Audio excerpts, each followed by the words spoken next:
Hello students, आप सभी का स्वागत करता हूं अपने यूट्यूब चैनल SCS एजुकेशन में।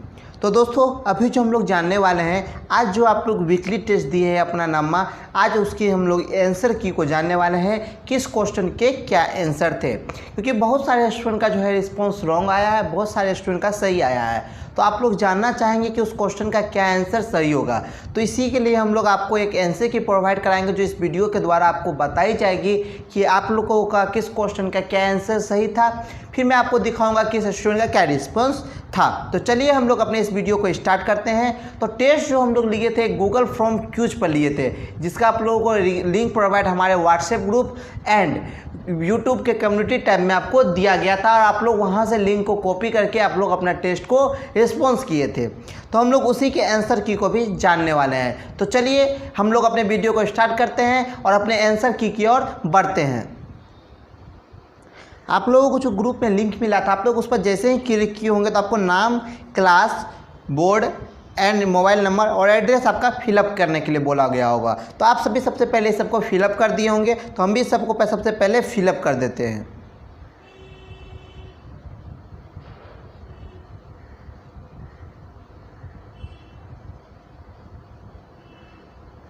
आप लोग जैसे ही उस पर क्लिक किए होंगे तो आपको एक नेक्स्ट बटन लिखा होगा, आपको लिखा होगा welcome to weekly test 09 science important objective question. तो अब आपका साइंस का ऑब्जेक्टिव क्वेश्चन चालू होता है, जिसमें सबसे पहले आपका क्वेश्चन था आवेश का एसआई मात्रक क्या होता है। सबसे पहला क्वेश्चन क्या था?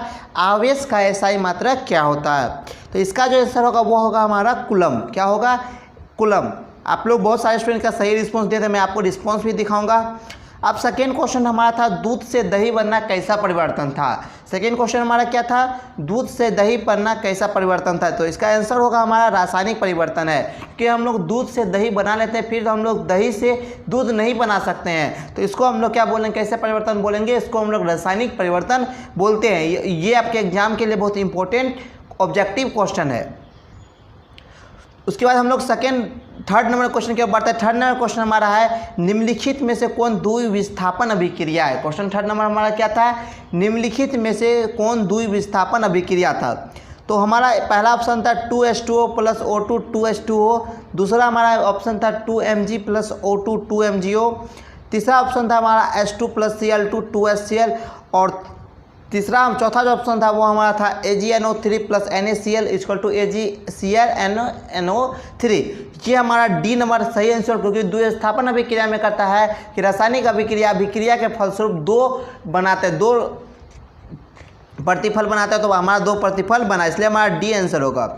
उसके बाद चौथा क्वेश्चन हमारा है विरंजक के लिए प्रयुक्त होता है। चौथा हमारा क्वेश्चन क्या है? विरंजक के लिए प्रयुक्त होता है। तो इसका सही आंसर होगा हमारा ब्लीचिंग पाउडर। क्या होगा? विरंजक के लिए हम लोग ब्लीचिंग पाउडर का यूज करते हैं। दोस्तों, ये सभी आपका एग्जाम के लिए इंपॉर्टेंट ऑब्जेक्टिव क्वेश्चन था, इसलिए आपके आज के टेस्ट में आपको ये सब क्वेश्चन पूछा गया था, और आप लोग आशा करते हैं कि आप लोग यही रिस्पॉन्स दिए होंगे। उसके बाद हमारा फिफ्थ क्वेश्चन है कोई विलयन नीले लिटमस पेपर को लाल कर देता है, उसका पीएच मान क्या होगा। क्वेश्चन हमारा आप लोग ध्यान से पढ़िएगा, आप लोग इसमें बहुत सारे स्टूडेंट गलती किए थे, तो ध्यान से क्वेश्चन पढ़िएगा। क्वेश्चन हमारा है कोई विलयन नीले लिटमस पेपर को लाल कर देता है तो उसका पीएच मान क्या होगा। तो ये हमारा एक प्रकार का अम्ल हुआ, एसिड हुआ। तो एसिड का जो पीएच मान होता है वो हमारा 7 से कम होता है। तो यहाँ पर हमारा ऑप्शन में था 5, 7, 8 और 10। तो इसका जो सही आंसर होगा वो होगा हमारा 5, क्योंकि 7 से कम होना चाहिए। तो इसका सही आंसर क्या हो गया? ए नंबर। उसके बाद 6 नंबर क्वेश्चन हमारा है ग्रेफाइट होता है। 6 नंबर क्वेश्चन हमारा है क्या है? ग्रेफाइट होता है। ए में हमारा है विद्युत का कुचालक, बी हमारा है विद्युत का सुचालक, सी हमारा है दोनों, कुचालक और सुचालक दोनों, और डी हमारा है इनमें से कोई नहीं। तो ग्रेफाइट हमारा क्या होता है? तो ग्रेफाइट जो हमारा होता है वो विद्युत का सुचालक होता है। मतलब ग्रेफाइट से हम लोग बिजली का प्रसारण कर सकते हैं। ये बिजली का कुचालक नहीं होता है, मतलब ये विद्युत अपने से गुजरने के लिए देता है। उसके बाद सबसे हमारा 7 नंबर क्वेश्चन था सबसे कठोर तत्व कौन होता है। 7 नंबर क्वेश्चन हमारा क्या था? सबसे कठोर तत्व कौन सा होता है। तो इसका सही आंसर होगा हमारा हीरा। सबसे कठोर तत्व जो होता है वो हमारा हीरा होता है। अब हम अपने 8 नंबर क्वेश्चन की ओर बढ़ते हैं। 8 नंबर क्वेश्चन हमारा 8 में क्वेश्चन हमारा है लोहा एवं इस्पात को जंग से सुरक्षित रखने के लिए उन पर किस धातु की पतली परत चढ़ाई जाती है। ए में हमारा था तांबा, बी हमारा चांदी था, सी हमारा सोना था और डी हमारा जिंक था। तो इसका जो सही आंसर होगा वो हमारा होगा जिंक, डी नंबर। लोहा एवं इस्पात को जंग से सुरक्षित रखने के लिए उस पर जिंक धातु की पतली परत चढ़ाई जाती है जिससे उसमें जंग नहीं लगे। अब हम अपने 9 नंबर क्वेश्चन की ओर बढ़ते हैं। 9 नंबर क्वेश्चन हमारा है आकाश का रंग नीला प्रतीत होता है, वो किस कारण होता है। तो ये हमारा होता है प्रकाश के परिकर्णन के कारण आकाश का रंग में नीला दिखाई पड़ता है। अब हम अपने 10 नंबर क्वेश्चन की ओर बढ़ते हैं। 10 नंबर क्वेश्चन हमारा है सामान्य आँख के लिए स्पष्ट दूरी दृष्टि के लिए न्यूनतम दूरी कितनी होती है। मतलब क्वेश्चन हमारा है हम लोग कितने दूरी तक के वस्तु को स्पष्ट देख सकते हैं। तो इसका सही आंसर जो होगा हमारा 25 सेंटीमीटर। आप हमारे वीडियो को अंत तक देखिएगा ताकि सारी क्वेश्चन का आंसर आपको मिल सके और आप अपना आंसर को जांच कर सके। उसके बाद 11 नंबर क्वेश्चन जो हमारा था वो था रक्त इनमें से किसकी उपस्थिति के कारण हमें लाल दिखता है। तो इसका जो आंसर होगा वो होगा हमारा हीमोग्लोबिन। हीमोग्लोबिन की उपस्थिति के कारण रक्त हमें लाल दिखता है। अब हमें 12 नंबर क्वेश्चन की ओर बढ़ते हैं। 12 नंबर क्वेश्चन हमारा है रक्त का थक्का जमाने में किस विटामिन का योगदान होता है। रक्त जो थक्का जमता है इसमें किस विटामिन का योगदान होता है। तो इसका सही आंसर होगा विटामिन के। विटामिन के कारण जो है रक्त हमें थक्का जमाने में मदद करता है। अब हमने 13 नंबर क्वेश्चन की ओर बढ़ते हैं। 13 नंबर क्वेश्चन हमारा था ओम का नियम है। ओम का नियम इसमें से क्या है। तो ओम का नियम है विभवांतर V = हमारा I × R। अब हम अपने 14 नंबर क्वेश्चन की ओर बढ़ते हैं। 14 नंबर क्वेश्चन हमारा है विद्युत धारा उत्पन्न करने की युक्ति है। विद्युत धारा उत्पन्न करने की इनमें से कौन सी युक्ति है। तो इसका सही आंसर होगा हमारा जनित। क्या होगा जनित, जिसको हम लोग जनरेटर बोलते हैं। जनरेटर से जो हम लोग विद्युत धारा उत्पन्न करते हैं। अब हमारा 15 नंबर क्वेश्चन है किसी उत्तल लेंस की फोकस दूरी हमेशा क्या होती है। किसी उत्तल लेंस की फोकस दूरी हमेशा क्या होती है। तो इसका सही आंसर होगा हमारा पॉजिटिव। क्या होगा पॉजिटिव। और जो है किसी अवतल लेंस की जो फोकस दूरी है वो हमेशा निगेटिव होती है। ये सभी क्वेश्चन आपके बोर्ड एग्जाम 2021 के लिए बहुत ही इंपॉर्टेंट है, इसलिए आज के टेस्ट में आपको ये सभी क्वेश्चन पूछा भी गया था ताकि आप अपने टेस्ट को अच्छे से दे सके, अपने एग्जाम की तैयारी अच्छे से कर सके। और बोर्ड एग्जाम 2021 की सारी तैयारी हमारे यूट्यूब चैनल के द्वारा कराई जा रही है। आप लोग प्रत्येक दिन हमारे 8 PM में क्लास कर सकते हैं। इसके लिए हमारे व्हाट्सएप ग्रुप से आप बने रहे ताकि आपको पल पल की अपडेट हमारे द्वारा दी जाएगी और आप लोगों को पल पल अपडेट मिलते रहे। तो इसके बाद आप लोग नेक्स्ट बटन पर क्लिक कर दिए होंगे सोशल साइंस के ऑब्जेक्टिव क्वेश्चन के लिए। तो हम भी अपने नेक्स्ट बटन पर क्लिक कर देते हैं ताकि हमको सोशल साइंस का ऑब्जेक्टिव क्वेश्चन आ जाए। तो हमारे सामने अब सोशल साइंस का ऑब्जेक्टिव क्वेश्चन आ गया है जो बोर्ड एग्जाम 2021 के लिए इंपॉर्टेंट है। तो सबसे पहला क्वेश्चन हमारा है 60 नंबर, यंग इटली की स्थापना कब हुई थी। क्या क्वेश्चन हमारा है, यंग इटली की स्थापना कब हुई थी। तो इसका सही आंसर होगा हमारा 1831 में। यंग इटली की स्थापना जो है वो हमारा 1831 ईस्वी में की गई थी। उसके बाद 17 नंबर क्वेश्चन हमारा है 19वीं सदी को कौन सा युग कहा जाता है। 17 नंबर क्वेश्चन हमारा क्या है, 19वीं सदी को कौन सा युग कहा जाता है। ये बहुत ही इंपॉर्टेंट क्वेश्चन है जो आपके एग्जाम में बार बार पूछा जाता है और ये एग्जाम आपका जानने के लिए बहुत ही इंपॉर्टेंट है कि 19वीं सदी को कौन सा युग कहा जाता है। अब हम लोग अपने 17 नंबर क्वेश्चन का आंसर होगा हमारा उदारवाद का युग। 19वीं सदी को हम लोग कौन सा युग कहते हैं, 19वीं सदी को हम लोग उदारवाद का युग कहते हैं। अब हम लोग अपने 18 नंबर क्वेश्चन हमारा है जर्मनी के एकीकरण में बिस्मार्क ने कौन सी नीति अपनाई। तो जर्मनी के एकीकरण के लिए बिस्मार्क ने लौह एवं रक्त नीति अपनाई। कौन सा नीति अपनाई, लौह एवं रक्त नीति। उसके बाद हम लोग अपने 19 नंबर क्वेश्चन की ओर बढ़ते हैं। 19 नंबर क्वेश्चन हमारा है लौह अयस्क किस प्रकार का संसाधन है। 19 नंबर क्वेश्चन हमारा क्या है, लौह अयस्क जो हमारा था किस प्रकार का संसाधन है। तो लौह प्रकार अयस्क जो हमारा अनवीकरणीय संसाधन है क्योंकि इसे हम फिर से प्राप्त नहीं कर सकते। अगर एक बार इसका हम लोग यूज कर लिए तो इसको हम लोग फिर से प्राप्त नहीं कर सकते हैं, इसलिए लौह अयस्क हमारा क्या हुआ, एक प्रकार का अनवीकरणीय संसाधन हुआ। उसके बाद हम लोग अपने 20 नंबर क्वेश्चन की ओर बढ़ते हैं। 20 नंबर क्वेश्चन जो आपसे पूछा गया था वो उसका आंसर होगा, क्वेश्चन हमारा है मुद्रा का आधुनिक रूप है। तो इसका आंसर होगा उपयुक्त सभी। चेक भी हम लोग भी यूज कर रहे हैं, क्रेडिट कार्ड भी यूज कर रहे हैं और कागजी मुद्रा भी यूज कर रहे हैं। तो उपयुक्त सभी जो है हमारा आधुनिक मुद्रा का एक रूप है। उसके बाद हम लोग अपने 21 नंबर क्वेश्चन की ओर बढ़ते हैं। 21 नंबर क्वेश्चन है भारतीय रिजर्व बैंक है। 21 नंबर क्वेश्चन हमारा क्या है, भारतीय रिजर्व बैंक है। तो भारतीय रिजर्व बैंक जो है एक प्रकार का केंद्रीय बैंक है। कैसा बैंक है, केंद्रीय बैंक है भारतीय रिजर्व बैंक। तो अब हम लोग अपने 22 नंबर क्वेश्चन की ओर बढ़ते हैं। 22 नंबर क्वेश्चन हमारा है चिपको आंदोलन का संबंध किस क्षेत्र से है। 22 नंबर क्वेश्चन हमारा क्या है, चिपको आंदोलन का संबंध किस क्षेत्र से है। तो इसका आंसर जो होगा वो होगा हमारा हिमालय क्षेत्र से। हिमालय क्षेत्र से हमारा चिपको आंदोलन का संबंध है। अब हम लोग अपने 23 नंबर क्वेश्चन की ओर बढ़ते हैं। 23 नंबर क्वेश्चन हमारा है भारत में संपूर्ण देश की सरकार को कहते हैं। भारत में जो है पूरे देश की जो सरकार होती है इसको हम लोग क्या कहते हैं। तो भारत में संपूर्ण देश की सरकार को हम लोग केंद्र सरकार बोलते हैं। कौन सी सरकार, केंद्र की सरकार बोलते हैं। दोस्तों ये सभी ऑब्जेक्टिव क्वेश्चन आपके बोर्ड एग्जाम 2021 के लिए इंपॉर्टेंट है, इसलिए आप लोग इसकी तैयारी अच्छे से कर ले और हमारे चैनल के साथ रेगुलर भी बने रहे ताकि आपको इसी तरह की पल पल की अपडेट हमारे चैनल के द्वारा आपको देते जाए। और हम लोग प्रत्येक 8 बजे शाम में क्लास करते हैं, आप लोग उसे भी ज्वाइन कर सकते हैं।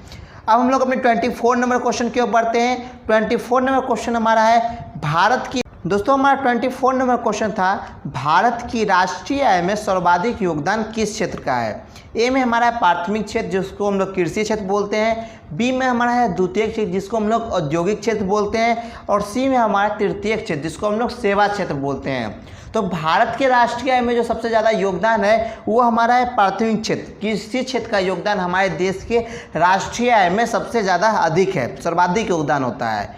उसके बाद हमारा 25 नंबर क्वेश्चन है उद्योग को किस क्षेत्र में रखा जाता है। क्वेश्चन क्या है, उद्योग को किस क्षेत्र में सम्मिलित किया जाता है। तो इसका आंसर होगा द्वितीयक क्षेत्र। उद्योग को हम लोग किसके क्षेत्र में रखते हैं, द्वितीय क्षेत्र में हम लोग उद्योग को रखते हैं। अब हमारा 26 में जो आपसे पूछा गया था वो आपका क्वेश्चन है अमेरिका और वियतनाम के बीच किस संधि के बाद युद्ध समाप्त हुआ था। क्या क्वेश्चन है हमारा, अमेरिका और वियतनाम के बीच किस संधि के बाद युद्ध समाप्त हुआ था। तो इसका होगा पेरिस शांति संधि के बाद। किसका होगा, पेरिस शांति संधि के बाद जो है अमेरिका और वियतनाम के बीच जो है युद्ध समाप्त हो गया था। अब हमारा 27 नंबर क्वेश्चन है फसल उत्पादन में भारत विश्व का कौन सा स्थान है। फसल जो उत्पादन में है भारत का विश्व में प्रथम स्थान है। कितना स्थान है, प्रथम स्थान है भारत का विश्व में। भारत का विश्व में फसल उत्पादन में प्रथम स्थान आता है। उसका 28 नंबर जो क्वेश्चन आपसे पूछा गया था, 28 नंबर क्वेश्चन है भारत का सबसे बड़ा चावल उत्पादक राज्य है। 28 नंबर क्वेश्चन आपसे क्या पूछा गया था, भारत का सबसे बड़ा चावल उत्पादक राज्य है। तो इसका हमारा आंसर होगा पश्चिम बंगाल। कौन सा होगा, पश्चिम बंगाल जो है भारत का सबसे बड़ा चावल उत्पादक का क्षेत्र है। अब हमारा 29 नंबर क्वेश्चन है प्रथम विश्व युद्ध कब हुआ था। 29 नंबर क्वेश्चन हमारा क्या है, प्रथम विश्व युद्ध कब हुआ था। तो प्रथम विश्व युद्ध जो है ये हमारा 1914 में हुआ था। कब हुआ था, प्रथम विश्व युद्ध 1914 ईस्वी में हुआ था। अब हमारा 30 नंबर क्वेश्चन है मुद्रा जारी करने वाले राज्य होते, मतलब भारत में मुद्रा जारी करने का कार्य कौन करता है। हमारे जो देश में है वो मुद्रा जो है पैसे जो है जारी करने का कार्य कौन करता है। तो ये जो है भारतीय रिजर्व बैंक करता है। कौन करता है, भारतीय रिजर्व बैंक मुद्रा जारी करने का कार्य करता है। तो इस तरह से आपका 30 क्वेश्चन का आंसर समाप्त हुआ। मैं अब आपको रिस्पॉन्स दिखाता हूँ कि किस क्वेश्चन में कितने स्टूडेंट का कितना ज़्यादा रिस्पॉन्स किस क्वेश्चन में ज़्यादा था। तो हम लोग आप अपने रिस्पॉन्स की ओर बढ़ते हैं। आशा करता हूँ कि आप सभी का सारा क्वेश्चन का आंसर सही हुआ होगा और आप लोग इस वीडियो से, इस टेस्ट से बहुत चीज़ सीखे होंगे। और आप अगर आपका ज़्यादा गलत हुआ है तो फिर आप लोगों को ज़्यादा मतलब ज़्यादा तैयारी करने की ज़रूरत है आपके एग्जाम के लिए। तो आप लोग अपनी तैयारी में भी लगेंगे। तो हम लोग आपको आप रिस्पॉन्स दिखाते हैं किस क्वेश्चन में किस स्टूडेंट का कितना रिस्पॉन्स था। देखिए दोस्तों, अब आपके सामने रिस्पॉन्स दिख रहा है कि किस क्वेश्चन का आंसर किस स्टूडेंट ने कितना ज़्यादा रिस्पॉन्स दिया था। तो पहला क्वेश्चन जो था हमारा उसमें 98 स्टूडेंट जो इसमें पार्टिसिपेट किए थे, जिसमें से 61% का रिस्पॉन्स ठीक है, मतलब 62.2% 61 लोग जो है इस क्वेश्चन का आंसर सही दिए थे। बाकी 21% लोग वोल्ट को चूज किए थे, 6% लोग ओम को चूज किए थे और 10% लोग जूल को चूज किए थे। सेकेंड क्वेश्चन जो है, सेकेंड क्वेश्चन में 90% लोग जो है रासायनिक को चूज किए थे, जबकि 104 में उसका थर्ड क्वेश्चन था हमारा, निम्नलिखित में से कोई द्विविस्थापन अभिक्रिया है, इसमें 58% लोग इस क्वेश्चन का आंसर सही दिए हैं, मतलब 58 लोग इस क्वेश्चन का सही दिए हैं, 61% लोग, मतलब जितने स्टूडेंट पार्टिसिपेट किए थे उसमें से 61% लोग इसका आंसर सही दिए, मतलब 40% स्टूडेंट का अभी भी गलत हुआ था इस क्वेश्चन का आंसर। उसके बाद इस क्वेश्चन में भी 32% स्टूडेंट का इस क्वेश्चन का भी आंसर गलत हुआ था, फोर्थ क्वेश्चन का। उसके बाद फिफ्थ क्वेश्चन भी आप देख सकते हैं, फिफ्थ क्वेश्चन का भी वही रिस्पॉन्स रहा, 47% लोग ही मात्र इसका आंसर दे पाए। 100 लोगों में 47% का ही लोग आंसर का सही हुआ, मतलब 38% स्टूडेंट जो है 7 चूज कर लिए थे। लेकिन आपको बताया गया है कि उदासीन विलयन का पीएच मान 7 होता है, जबकि इसमें भी आप लोग जो है 7 चूज कर लिए थे। उसके बाद 6 नंबर क्वेश्चन आप बहुत सारे स्टूडेंट का सही है, इसमें 81% लोग जो है, 78% लोग ग्रेफाइट विद्युत का शौचालय का चूज किए थे। उसके बाद इसमें जो है 95% लोग चूज किए हैं, सबसे कठोर तत्व है। उसका 8 नंबर क्वेश्चन का 77% मतलब 75% स्टूडेंट इसका सही आंसर दिए हैं। उसके बाद 9 नंबर क्वेश्चन हमारा है, आकाश का रंग नीला क्यों प्रतीत होता है, तो इसमें 49% लोग सही, मात्र 49% लोग, 100 स्टूडेंट में मात्र 49% लोग जो है इसका आंसर सही दे पाए कि आकाश नीला क्यों दिखाई पड़ता है। उसके बाद जो है 100 लोगों में 73% लोग जो है इसका सही आंसर दे पाए, 25 सेंटीमीटर सही आंसर होगा। उसका 57, आप लोग यहाँ पर देखिए ये जो रक्त वाला हमारा क्वेश्चन था, इसमें देखिए यहाँ पर 97% लोग जो इसका आंसर सही दिए हुए आपको दिख रहे हैं। तो यही मैं आप लोगों को बताना चाह रहा था कि आप लोग यहाँ देख सकते हैं कि ये जो आपका ग्रीन सिंबल, तो इतना स्टूडेंट इस क्वेश्चन का आंसर सही दिए थे, यही हमें यहाँ बताया जा रहा है। तो इसका कितना दिया, 97.5% दिए हैं, तो यही हमें आप लोगों को यहाँ दिख रहा है। तो हम लोग अब अपने आगे नेक्स्ट बढ़ते हैं। नेक्स्ट हमारा है, रक्त का थक्का जमाने में किस विटामिन का योगदान होता है, तो इसका सही आंसर 59% लोग दिए हैं। 30 नंबर क्वेश्चन का भी यही आ रहा है, 84% स्टूडेंट्स का सही आंसर दिए हैं। उसके बाद 40% स्टूडेंट इसका आंसर 44% दिए हैं, विद्युत धारा उत्पन्न करने की युक्ति है, मात्र 43% स्टूडेंट्स का सही आंसर दे पाए हैं 100 स्टूडेंट में। उसके बाद 50 नंबर क्वेश्चन का भी आप लोग इसका सही आंसर सही दिए हैं। उसके बाद 16 नंबर क्वेश्चन की ओर बढ़ते हैं। 16 नंबर क्वेश्चन में भी 71% लोग इसका सही आंसर दिए हैं। उसके बाद जो है 80 नंबर क्वेश्चन का भी यही हाल रहा है। आप लोग 90 नंबर क्वेश्चन का भी देख सकते हैं, 60% लोग सही आंसर दिए हैं। उसके बाद 20 नंबर का भी यही हाल है। उसके बाद 21 नंबर का भी आप देख सकते हैं, 22 नंबर का भी आप लोग देख लीजिए। तो ये सभी आपका रिस्पॉन्स है, जो आप क्वेश्चन का रिस्पॉन्स दिए हैं, किस क्वेश्चन का क्या आंसर दिए हैं, आप सभी जो इसमें रिस्पॉन्स दिए वहीं आपको यहाँ दिखाया जा रहा है। तो ये सभी आपका रिस्पॉन्स है आपके एग्जाम का।